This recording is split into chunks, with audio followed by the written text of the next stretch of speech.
Good afternoon, what is a warm, bright and sunny day. It is Wednesday the 13th of September. I've got a nice hot cup of tea.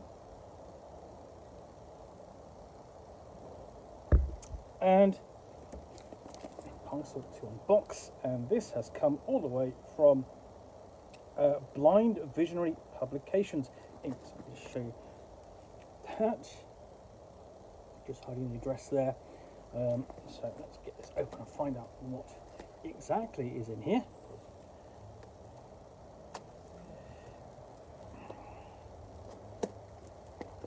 It is well packaged.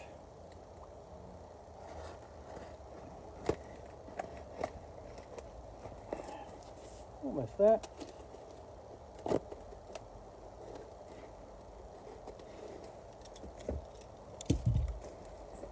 And inside,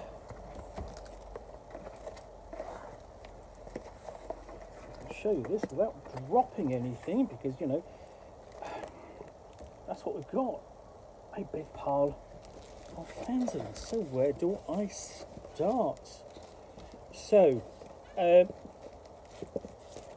let's start off with there's quite a lot in here. So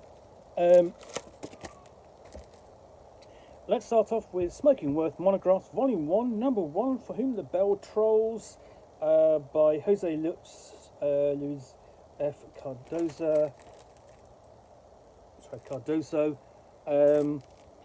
You're called by the fearsome Reezy troll to sneak into the local human village and steal the holy bell, whose ringing has weakened her powers and is driving the trolls mad.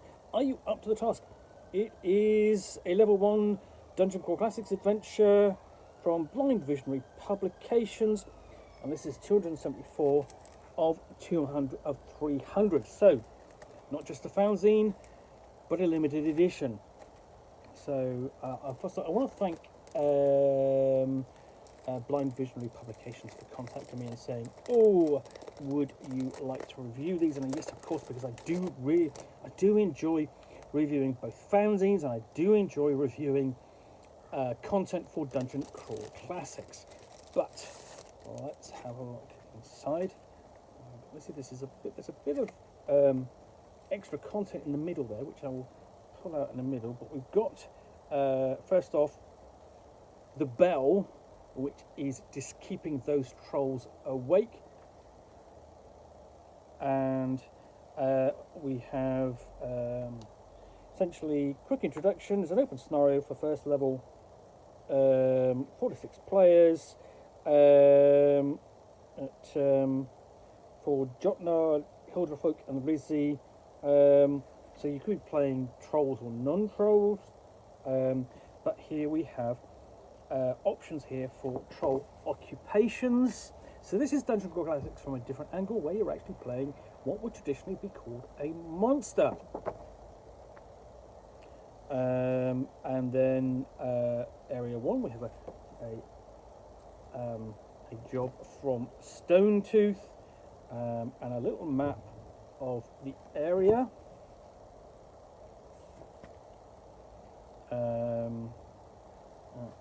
Basically, this is where the trolls live. Area 2 is going to the village, and we've got several different stats and various NPCs there, nicely illustrated with these just simple sort of like little cutouts there, nothing too intrusive. You get a feel of them very easily, and you have sort of like a couple of events along the way, which will involve the player characters. Get them sort of like, you know, isn't just about, oh, we just go to the village, something happens on the way. And then we have a description of the village itself, and a map of the village, which is with a little port, sort of like a either river or a coastal port, and then we have sort of like those old bear, which is the village's surly old man. And this is the market area down by the village harbour, and we've actually got a better map of the village and its legend. So You know, this is the area where the player characters come from. So there's a Stone Tooth and the villages is north, and we have this sort of. I think it's definitely a more coastal than river, because of the way you have the sea, the sort of the island kind of set up. You almost have sort of like a separate island there, but the port is along that front there in the bay, it's in the harbour, and then on the other side we have Scythe Fish Bay, which suggests a sea harbour or sea coastal village, and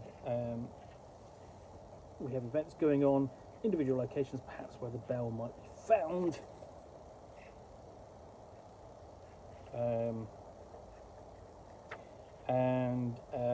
In fact, the temple area, where it can be, where it hangs and it's being wrung from, and then we have a final.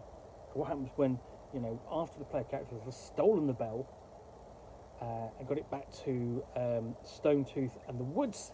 A showdown at the woods, and then you've got the OGL, and then you've got this thing which looks a little bit odd, but it's sort of, that's why you have this not quite, it's not sitting flat, so it looks much bigger than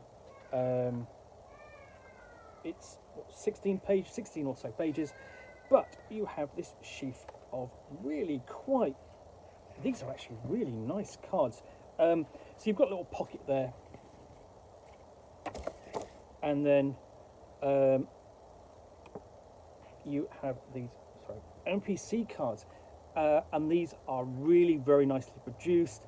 They've got like slight clean plastic, sort of like clean finish, and the artwork is excellent. So you've got stats for the witch on the back, and the wolves, and you'll see, so for example, these are the stats for the wolves, and you've got the picture on the front, and they correspond to the encounter earlier in the book. So you can see, if I put that alongside there, you can see the artwork. So all the artwork has come from these cards. So continuing through the selection of cards, we have Retinue Troll 4, Temple Maidens, and the other nice thing about it is you have they've done the artwork back and front, but you can show this to your player characters. Okay, when you're running this as the judge, you've got the stats on the back there, and you've got the same artwork, but it's been faded into the background, so you've got an idea of what they look like yourself.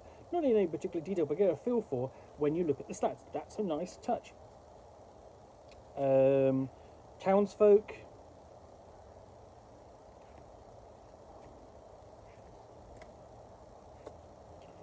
Town guards. The vagabond.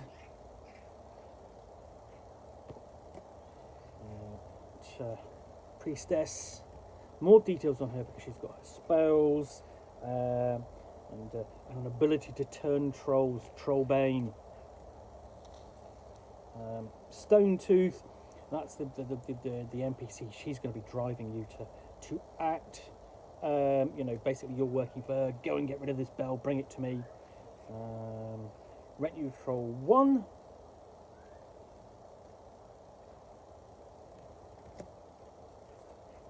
Retinue Troll 2. Retinue Troll 3. So these can be played as sort of like player characters, as it were. And then you have the boy.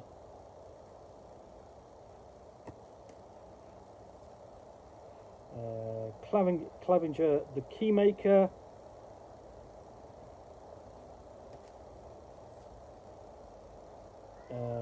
Lestiari the Dwarf, complete with a death curse.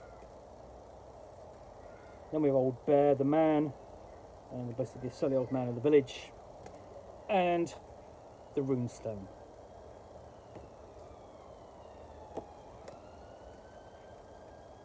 So this looks to be a fairly simple, straightforward scenario, but the production values are really very nice. This is really done on nice sturdy paper. It's clean and tidy, and the artwork is excellent. Decent maps, but what lifts it above the ordinary are these cards. Because, you know, hopefully, you know, you can use these again, not just for possibly for other NPCs, for other encounters. Perhaps the trolls have to go back to the same village, and you put these down in front of your player characters, and your players, and you know they're going to be memorable, because it's not just a case of showing here's a picture, but this is it is a picture, but essentially it's something that they can pick up and look at. I mean, obviously shouldn't look at the back, but it is something which they can see in front of them and interact with, and you know, to basically form a relationship, or so on, come to sort of like have a connection to. So I think that's really nice. So we'll just slip this back in there, and it really does very nicely slip back into the little pocket inside. Let's see if it's going to sit down cleanly enough, and you so you can just, the other thing about it is that you just have it like that, connection wise, and the attention to detail is just that cutout there. The design, they thought about this. How are we going to present this? Could this just be a flat pocket? But you had her face, and they give a little cutout there so you can see her face as you turn the page. That's a lovely touch. So, Smoking Wyrm Monographs, Volume 1, Number 1, For Whom the Bell Trolls. Really very nice little adventure. Quite impressed by that. Anyway, so where did I put that? So I'm going to really look forward to reviewing that in due course. So that's For Whom the Bell Trolls, an adventure for Dungeon Core Classics. From, let's have a look, see what it says on the front. Blind Visionary Publications, Inc. Just on the basis of that, I'm really looking forward to reviewing this and seeing what else the publisher has done. Because you know, the other thing that I like about the role-playing industry is that small publishers can do really nice things, and they're always unexpected, like this. Anyway, hope you've enjoyed this unboxing in the Nook. If you have, then please do click on the like button down below. And of course, if you've got any comments or feedback, I do appreciate you take the time to post those. And lastly, if you want to be alerted to get more unboxings in the Nook, where you'll see me out here with a package containing a book or game, or in this case a scenario, which I will unbox and chat about to the best extent of my knowledge for roughly 10 minutes or so, all of course accompanied by a nice hot cup of tea, then please do click on the subscribe button down below. Thanks again for watching another unboxing in the Nook. I will be back again soon with another one. Bye for now.